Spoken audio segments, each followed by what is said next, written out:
दोस्तों, अगर आप ज्ञान के मामले में पीछे नहीं रहना चाहते हैं तो हमारे चैनल गोद स्टोरी को जरूर सब्सक्राइब करें, क्योंकि भगवान श्री कृष्ण गीता में स्वयं कहते हैं कि ज्ञानी व्यक्ति को कभी हराया नहीं जा सकता है।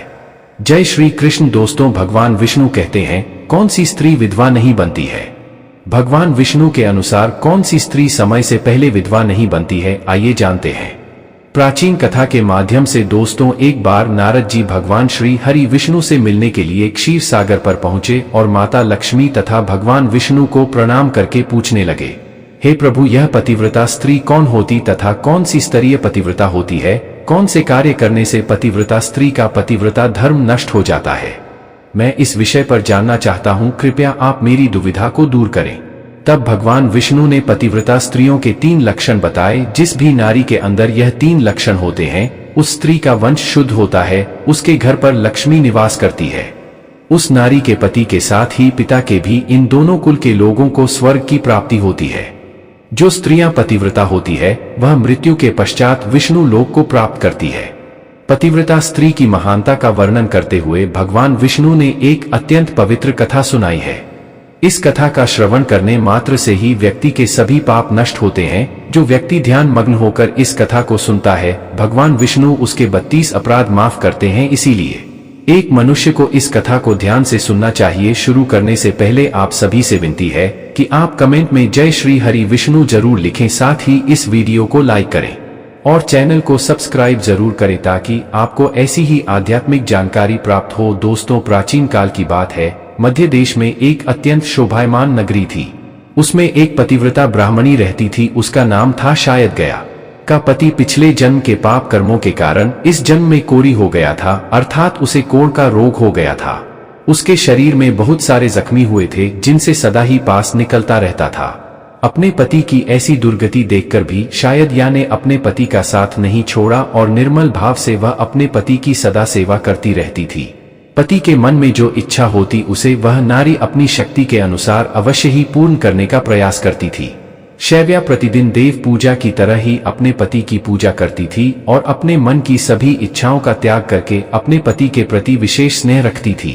फिर एक दिन शैव्या के पति को रास्ते से जाती हुई एक अत्यंत सुंदर वेश्या दिखाई दी। उस सुंदर वेश्या को देखकर उसका पति काम वासना से भर गया और उस वेश्या पर मोहित हो गया। उस वेश्या के सुंदर रूप ने उस ब्राह्मण को पूरी तरह से अपने वश में कर लिया। उसके रूप को देखते ही वह आहें भरने लगा, लंबी लंबी सांस खींचने लगा और जब वह वेश्या उसकी नजरों से दूर चली गई तो वह बहुत दुखी हो गया।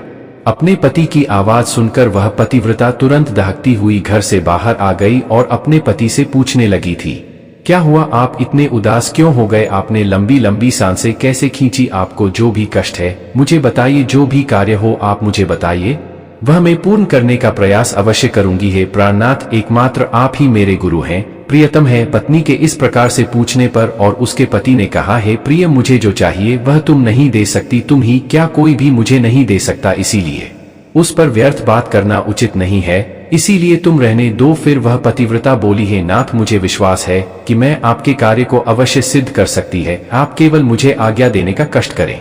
मैं अपनी पूरी शक्ति लगाकर उस काम को पूरा करूंगी। उस कार्य को पूर्ण करने के लिए जो भी उपाय हो मैं करूंगी। अगर मैं आपके इस कार्य को पूरा कर सकी तो इस लोक में और परलोक में मेरा कल्याण होगा। फिर शैव्या के कोढ़ी पति ने कहा, हे प्रिय, ठीक है, बताता हूं। अभी अभी इस रास्ते से एक अत्यंत सुंदर वेश्या जा रही थी। उसका शरीर अत्यंत सुंदर और मनमोहक था, जिसे देखकर मेरा हृदय काम आदमी से भर गया है। यदि तुम ऐसा कोई उपाय करो जिससे वह सुंदर वेश्या मुझे प्राप्त हो जाए तो मेरा जन्म सफल हो जाएगा। देवी, तुम उससे मेरा मिलन करवाकर मेरी कामाग्नि को शांत करो। पति के द्वारा ऐसा कहने पर वह शायद यह अत्यंत दुखी हुई और बोली, है नाथ, आप धैर्य रखिए, मैं आपके इस कार्य को अवश्य सिद्ध करूंगी और उस वेश्या से आपका मिलन करवाएंगे। इतना कहकर उस पतिव्रता नारी ने मन ही मन कुछ विचार किया और फिर रात्रि के अंतिम प्रहर में उठकर वह गोबर और झाड़ू लेकर घर से चली गई। जाते समय उसके मन में बड़ी प्रसन्नता थी। फिर वह उस वेश्या के घर पर पहुंच गई और उसने उस वेश्या के घर के आंगन में झाड़ू लगाया और गोबर से लीपकर उसका आंगन अत्यंत सुंदर बना दिया और लोगों की नजर पड़ने से पहले ही शीघ्रता से अपने घर को लौट कर आ गई। इस प्रकार से उस पतिव्रता स्त्री ने 3 दिनों तक उस वेश्या के घर के आंगन में झाड़ू लगाया और गोबर से लीपकर उसका आंगन स्वच्छ किया। उधर वह वेश्या अपने आंगन को देखकर अपने सेवकों से पूछने लगी, अरे वाह, आज आंगन की इतनी बढ़िया सफाई किसने की है? जिसने भी मेरा आंगन स्वच्छ किया है, मैं उसकी इच्छा पूर्ण करूंगी। फिर वेश्या के सेवकों ने कहा, है वेश्या, घर के आंगन की सफाई तो हमने नहीं कि, हमारे जागने से पहले ही कोई इस आंगन की सफाई करके चला जाता है। सेवकों की बात सुनकर वेश्या को बड़ा आश्चर्य हुआ और वह सोचने लगी कि आखिर कौन आकर उसके घर के आंगन को साफ कर रहा है। फिर उसने जानने के लिए रात भर जागरण किया और छिप कर देखने लगी। तभी उसने देखा कि रात्रि के अंतिम प्रहर में ब्राह्मणी आकर उसके घर के आंगन को साफ कर रही है।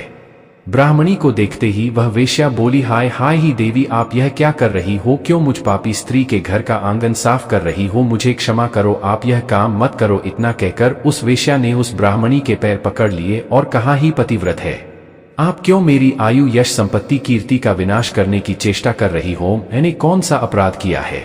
साध्वी, आपको जो चाहिए वह मांगो, मैं बिना सोचे ही आपको दे दूंगी, किंतु आपको यह कार्य शोभा नहीं देता है।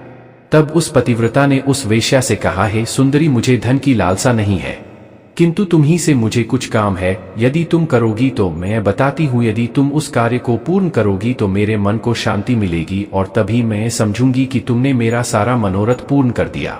फिर वह वेश्या बोली, पतिव्रत है, आप जल्दी बताइए, मैं वचन देती हूँ आपका जो भी अभीष्ट कार्य है उसे मैं अवश्य पूर्ण करूंगी।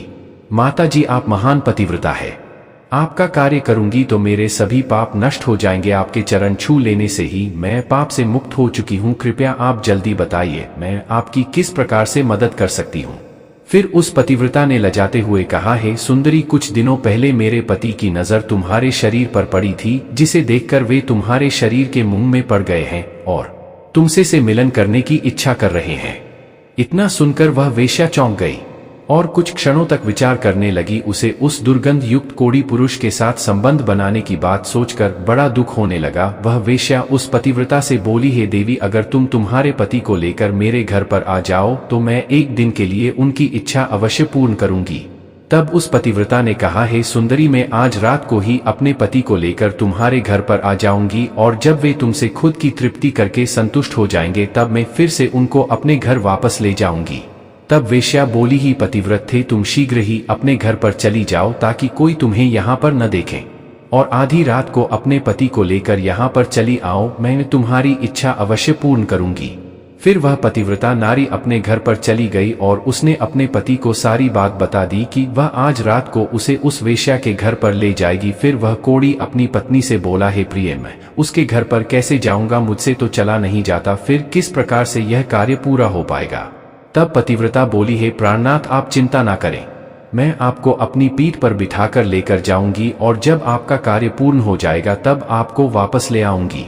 इतना सुनकर वह ब्राह्मण बहुत खुश हुआ और अपनी पत्नी से बोला, हे कल्याणी, तुम एक महान नारी हो, तुमसे मैं अति प्रसन्न हो, तुम्हारे कारण मेरा कार्य पूर्ण हो जाएगा।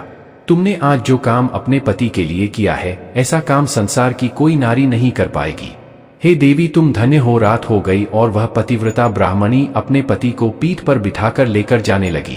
रास्ते में एक जगह पर परम तेजस्वी मांडव्य ऋषि को गलती से चोर समझकर राजा ने शुल्क पर चढ़ाया हुआ था। वसूल मांडव्य ऋषि के आर पार गया था, किंतु फिर भी वे जीवित थे और अपनी तपस्या में लीन हो गए थे। के अंधकार में वह पतिव्रता ब्राह्मणी मांडव्य ऋषि के नजदीक से गुजर रही थी तो गलती से उसके पति का पैर मांडव्य ऋषि के शरीर को लग गया और उनकी तपस्या भंग हो गई। मांडव्य ऋषि अत्यंत क्रोधित हो गए और श्राप देने लगे, जिस पापी ने भी मेरी तपस्या भंग की है और मुझे वेदनाएं दी है, वह पापी सूर्योदय होते ही भस्म हो जाएगा।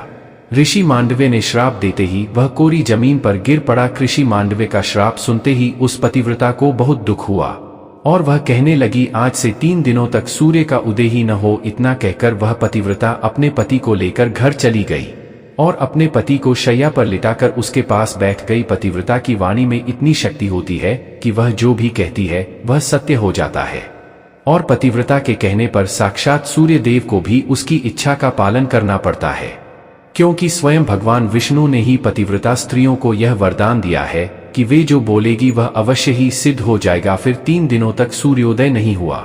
सारा संसार अंधकार में चला गया और तीनों लोकों में इसकी खबर फैल गई। यह दृश्य देखकर सभी देवता ब्रह्मा जी के पास गए और सूर्य के उदय न होने का कारण पूछने लगे। तब ब्रह्मा जी ने देवताओं को उस ब्राह्मणी और मांडवी ऋषि का सारा वृतांत सुना दिया। फिर सभी देवता ब्रह्मा जी के साथ दिव्य विमानों में बैठकर उस पतिव्रता नारी के घर के पास चले गए। ब्रह्मा जी ने उस पतिव्रता नारी से कहा, हे माता, तुम्हारे कहने से सूर्य का उदय होना रुक गया है, जिससे संपूर्ण सृष्टि खतरे में आ गई है। प्राणियों का जीवन दुष्कर हो गया है। तुम कृपा करके अपने वचन पीछे ले लो और सूर्य का उदय होने दो। फिर उस पतिव्रता ने कहा, हे भगवान, एक मार्च मेरे पति ही मेरे गुरु है कि मेरे लिए संपूर्ण लोकों से बढ़कर है, और सूर्योदय होते ही मेरे पति की मृत्यु हो जाएगी, क्योंकि मांडव्य मुनि ने ऐसा श्राप दिया है। मैंने किसी लोभ में, क्रोध में तथा मुंह में आकर ऐसा नहीं किया है। मैं केवल अपने पति के प्राणों की रक्षा करना चाहती हूँ। फिर ब्रह्मा जी ने कहा, हे माता, तुम्हारे पति की आयु इतनी ही थी, उसकी मृत्यु से पृथ्वी का कल्याण होगा। तुम अपने पति के प्राण जाने दो, इससे तुम्हें बहुत पुण्य मिलेगा। फिर वह पतिव्रता बोली, हे देव, पति का त्याग करके मुझे किसी भी लोक में सुख की प्राप्ति नहीं होगी। मेरे पति मेरे लिए ईश्वर है, इसीलिए मैं उनका त्याग नहीं कर सकती। फिर ब्रह्मदेव ने कहा कि कल्याणी, तुम्हारे इस पतिव्रता धर्म से मैं बहुत प्रसन्न हूँ। तुम अभी इस खत को छोड़ दो और सूर्य का उदय होने दो, जिससे सारा संसार स्वस्थ हो जाएगा, और हमारे आशीर्वाद से तुम्हारा कोड़ीपति भी कामदेव के समान सुंदर हो जाएगा। ब्रह्मा जी द्वारा ऐसा कहने पर उस पतिव्रता ने थोड़ी देर विचार किया और उसके बाद हाँ कहकर स्वीकृति दे दी, और फिर सूर्य का उदय हुआ। फिर मांडव्य मुनि के श्राप के कारण तुरंत ही उसका पति जलकर भस्म हो गया, और फिर उसकी राख से अत्यंत सुंदर कामदेव का समान रूप वाला उसका पति बाहर आकर खड़ा हो गया। चमत्कार देखकर वह पतिव्रता अत्यंत प्रसन्न हुई, और फिर स्वर्ग लोक से एक अत्यंत तेजस्वी विमान आया, और वह पतिव्रता नारी अपने पति के साथ बैठकर स्वर्ग लोक को चली गई। तो दोस्तों, इस प्रकार से पतिव्रता नारी में संसार को भी नष्ट करने की शक्ति होती है। पतिव्रता नारी के सामने बड़े बड़े देवताओं को भी झुकना पड़ता है। राधे राधे दोस्तों।